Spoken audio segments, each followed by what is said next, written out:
MCQs कर आज के टॉपिक के।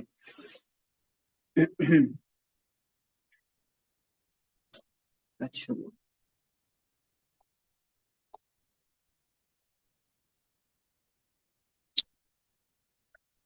हाँ जी बच्चों, आज के जो टॉपिक्स हैं जो आज हमने पढ़े हैं हेमाटोपोइसिस हमने जो स्टार्ट किया है, आज के टॉपिक्स वो हमने जो सा वो आज स्टार्ट करना है हमने अपने एमसीक्यू। पहला पहला क्वेश्चन जो हेमाटोपोइसिस से है वो कहता है कि a patient develop pancytopenia. Pancytopenia का क्या मतलब होता है? ऐसी कंडीशन जिसके अंदर आपके तीनों सेल्स आरबीसीज, डब्ल्यूबीसीज और आपके जो प्लेटलेट्स हैं वो आपके क्या हो कम हो, उनको हम क्या कहते हैं? आपके पैनसाइटोपिनिया। वो कहते हैं due to bone marrow failure which cells normally self renew and differentiate into both myeloid and lymphoid lineage. ऐसे ऐसी कौन सी कंडीशंस होती हैं जिसके अंदर आपको ये चीजें देखने को मिलती हैं? हाँ बच्चों।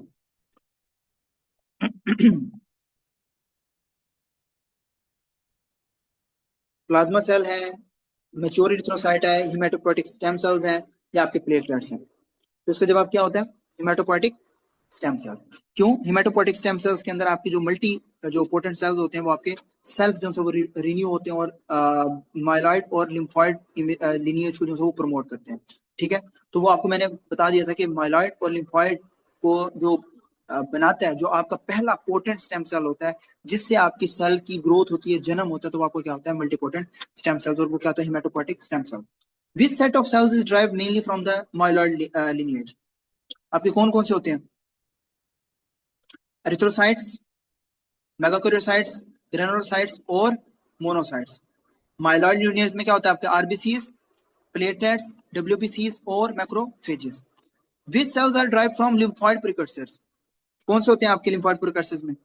Beta cells, T cells and natural killer cells. Clear? Excellent मारो, एक्सीलेंट एम्बल। यार ये सिर्फ इन दोनों ने करना होता है, सारे रिस्पॉन्ड करें। A patient has anemia, recurrent infections, and mucosal bleeding. Bone marrow biopsy shows hypocellularity. Hypocellularity, not hyper. Hypocellularity. What is the best interpretation? क्या हो सकता है? Isolated platelet destruction, global hematopoietic failure, या isolated RBCs, membrane defect, या normal marrow response. तो इसका जवाब क्या है? Global haematopoietic failure. Global haematopoietic failure में क्या होता है? आपको ट्रायड देखने को मिल रहा होता है, anaemia plus bleeding plus pancytopenia. Pancytopenia जिसके अंदर आपकी जो एनीमिया होता है वो रिफ्लेक्ट कर रहा होता है आपके आरबीसीज को। ठीक है, आपकी जो क्या कहते हैं अपना ब्लीडिंग है वो रिफ्लेक्ट कर रहा होता है प्लेटलेट्स को, और हाइपोसेलुलर सजेस्ट कर रहा होता है आपके ग्लोबल बोन मैरो के फेलियर को। ठीक है, तो वो डिफरेंट डिफरेंट कंडीशन होती हैं कि इसके अंदर आपको तीनों चीजें जो है आपको देखने को मिल रही हैं। प्लेटलेट्स भी कम है, इन्फेक्शन भी हो रहा है और एनीमिया भी हो रहा है, तो तीनों चीजें आपकी क्या करेंगी? Global haematopoietic failure. Which cytokines most directly stimulate red cell production? तो वो क्या होते हैं आपके? एरिथ्रोपोइटिन। ठीक है, एरिथ्रोपोइटिन क्या होता है? स्टिमुलेट करते हैं आपके एरिथ्रोपोइट के जो एरिथ्रॉइड जो प्रोजेनिटर सेल्स होते हैं।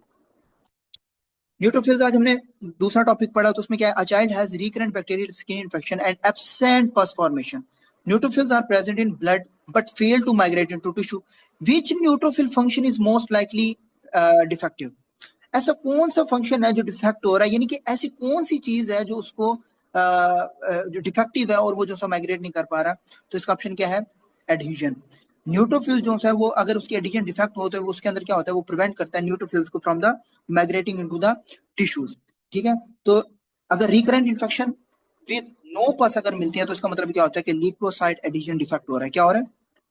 ल्यूकोसाइट एडिशन डिफेक्ट आपको देखने को मिल रहा है। अब नेक्स्ट क्वेश्चन वो कहता है CBC in acute bacterial infection show increased mature immature neutrophils, what is the finding called?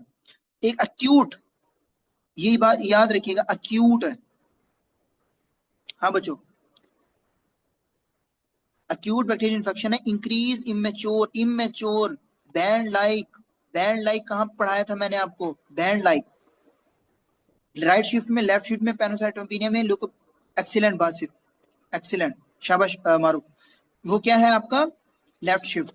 फिर उसके बाद वो कहता है कि peripheral smear shows hypersegmented neutrophils, अभी मैंने आपको बताया था megaloblastic anemia, folate deficiency versus vitamin B12 in patient with glossitis macrocytosis. The finding points most strongly towards the megablastic anemia. Next, neutrophils granulates generate reactive oxygen species and hypochlorite during which process, अगर आपने ध्यान से पढ़ा हो तो they are the respiratory burst, यानी कि during respiratory burst आपके जो न्यूट्रोफिल्स होते हैं वो क्या जनरेट कर रहे होते हैं, ऑक्सीजन, रिएक्टिव ऑक्सीजन स्पीशीज। तो आपका जो माइलॉइड पर ऑक्सीडेज जो होता है एमपीओ, वो कन्वर्ट किसे कर रहा होता है, पर ऑक्सीडेज को इनटू द हाइपोक्लोराइट। और इसकी वजह से क्या होता है कि आपके जो माइक्रोब्स होते हैं उनको क्या कर रहे होते हैं, ये आपके किल कर रहे होते हैं। ठीक है, तो neutrophil killings with ROS with hypochlorite अगर है तो वो क्या है, respiratory burst. Which enzyme marker is classically positive in neutrophils and helps support myeloid lineage? Very important, MPO, myeloid per oxidase. Myeloid per oxidase is equal to myeloid. फिर हमने पढ़ा erythrocytes. Mature RBCs depend on glycolysis for ATP production because they lack which organelles? बच्चों RBCs के अंदर क्या नहीं होता, ऐसा क्या नहीं होता जिसकी वजह से उसको हेल्प नहीं मिल रही होती या क्या कहते हैं अपना खुराक नहीं मिल रही होती, वो कहां से लेते हैं अपनी, एक्सीलेंट, शाबाश, mitochondria. RBCs use the hexose monophosphate shunt mainly to generate NADPH. What is the major function of NADH in RBCs? Oxidative protection through the reduced glutathione, which is in HMP shunt. HMP shunt में क्या होता है, NADPH। NADPH क्या करता है, आपकी जो glutathione है उसको रिड्यूस कर देता है। ठीक है, और उससे ऑक्सीडेटिव प्रोफिलेशन ज्यादा हो जाती है। ठीक है, प्रोटेक्शन ज्यादा हो जाती है। A patient has hereditary spherocytosis due to RBC's membrane protein defect. Protein defect. Which protein is classically involved? मैंने अभी आपको बताया था ऊपर, अभी आपको बताया कौन सा इन्वॉल्व है, एन कारिन। एन कारिन जो है वो स्फेरोसाइटोसिस और एन कारिन या आपका स्पेक्ट्रिन डिफेक्ट आपको अगर देखने को मिले ना तो उसके अंदर आपको नहीं देखने को मिलता होता। फिर आपको आता है what is the normal life span of mature erythrocytes. Mature erythrocytes, foetal की बात नहीं कर रहे, मैच्योर एरिथ्रोसाइट्स अडल्ट के अंदर कितना होता है बच्चों, शाबाश अमल, शाबाश, वेरी गुड, 120 डेज। फिर वो कहता है कि senescent RBCs are normally removed mainly by which cells. तो वो आपने क्या बताना है, जो आपके सेल्स होते हैं सेनिसेंट आरबीसीज या जो आपके बूढ़े हो जाते हैं तो वो आपके क्या, थ्रू द स्प्लीनिक मैक्रोफेजेस। फिर हमने पढ़ा thrombocytes, platelets. Platelets are the cytoplasmic fragments derived from which marrow cells. Platelets कहां से होते हैं, megakaryocytes, megakaryocytes. Platelets comes from megakaryocytes. A patient has defective platelet adhesion, not aggregation, because platelets cannot bind von Willebrand factor. Which receptor is defective? याद रखें, adhesion के अंदर VWF responsible होता है, उसके ऊपर कौन सा होता है, GP1B, नॉट GP2B और 3A. A patient has defective aggregation.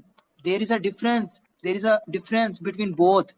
Aggregation, adhesion नहीं हो रही तो GP1B, एग्रीगेशन नहीं हो रही तो कौन सा होगा, GP2B और 3A. नेक्स्ट वो कहते हैं कि which clinical pattern best suggests platelet type bleeding rather than coagulation factor bleeding. अगर आपकी बॉडी के अंदर प्लेटलेट टाइप ब्लीडिंग हो रही है, प्लेटलेट से रिलेटेड या कोगुलेशन फैक्टर ब्लीडिंग हो रही है, तो हमें क्या देखने को मिल रहा होता है, पेटशाई एंड एपिक्स एक्सिस, नोज से ब्लीड होना, गम ब्लीडिंग होना, पिन पॉइंट आपको स्किन के ऊपर आपको नजर आना, spots. A patient has mucosal bleeding with normal platelet count. Which statement is correct? अगर पेशेंट के अंदर नॉर्मल म्यूकोजल ब्लीडिंग है आपके पेशेंट में और नॉर्मल ही प्लेटलेट काउंट है तो वो क्या होगा आपका, qualitative platelet dysfunction is still possible. क्यों, नॉर्मल इसमें अंदर आपकी ब्लीडिंग होती है, नॉर्मल काउंट होता है, तो आपने समझना कि it is a platelet dysfunction. ठीक है, नेक्स्ट हमने पढ़ा है मेनोसाइट्स, मैक्रोफेजेस, डेंड्राइटोसाइट्स हमने अभी नहीं पढ़ा. एक्स्ट्रावेस्कुलर haemolysis occur mainly which abnormal or antibody coated RBCs removed by macrophages by which organ.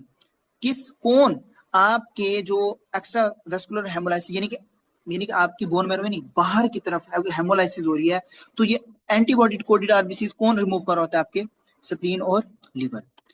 Macrophages present antigen primarily through which MHC class. Macrophages कौन सी एमएचसी क्लास यूज करती है बच्चों, कौन सी क्लास यूज करती है, MSC 1, 2, CD15 एक्सीलेंट, शाबाश। MSC2 मारूफ, शाबाश। Emil very good.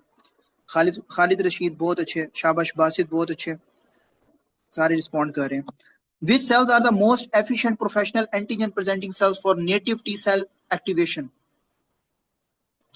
जी बच्चों, व्हाट इज, कौन से होते हैं आपके, कौन सा ऐसा है प्रोफेशनल एंटीजन प्रेजेंटिंग सेल जो फुप्पो का काम करता है? आपकी डेंड्राइटिक सेल्स, फुप्पो का काम करता है, जाके बी सेल्स को शिकायत लगा देता है। Activated macrophages release inflammatory mediators including, कौन कौन से होते हैं आपके? खैर इसमें आपके डेंड्राइटिक सेल्स भी हो जाएंगे जी। कौन कौन से होते हैं आपके? इंटरल्यूकन 1 और TNF alpha.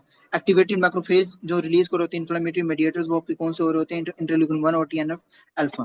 A patient has jaundice, splenomegaly, antibody coated RBCs removed by macrophages, which hemolysis pattern is responsible? बच्चे, स्प्लीनोमेगाली हो रही है, जॉन्डिस हो रही है, एंटीबॉडी कोडेड आरबीसीज आपको देखने को मिल रहा है, तो आपकी कौन सी हेमोलाइसिस हो रही होगी? अभी ऊपर पढ़ के आए हैं कि कौन सी हेमोलाइसिस में स्प्लीनोर होते हैं। Excellent Khalid Khurshid, extra vascular haemolysis, extra vascular haemolysis. जी बच्चों, क्लियर? एमसीक्यूज क्लियर है आज के?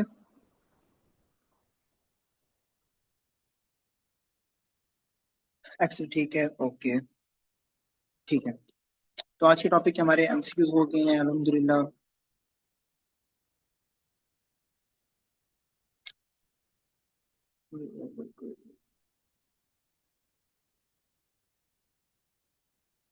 ठीक है बच्चों।